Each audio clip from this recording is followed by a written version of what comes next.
ಶ್ರೀ ಶಾಂತಮಹಾಋಷಿ ವಿರಚಿತ ಏಕದಂತಗಣಪತಿ ದ್ವಾದಶನಾಮಾವಳಿ. ಓಂ ಏಕದಂತಗಣಪಾಯ ನಮಃ. ಓಂ ಏಜ್ಯಾಯ ನಮಃ. ಓಂ ಏಷ್ಟವ್ಯಾಯ ನಮಃ.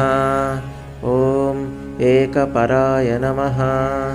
ಓಂ ಏಕಸುಪ್ತಾಯ ನಮಃ. ಓಂ ಏಕಾನೇಕಾಯ ನಮಃ. ಓಂ ಏಕಾಮೃತಾಯ ನಮಃ. ಓಂ ಏಕಾಂತಸಾಕ್ಷಿಣೇ ನಮಃ. ಓಂ ಏಕಾಂತವೇದಿನೇ ನಮಃ. ಓಂ ಏಕಪ್ರಿಯತರಾಯ ನಮಃ.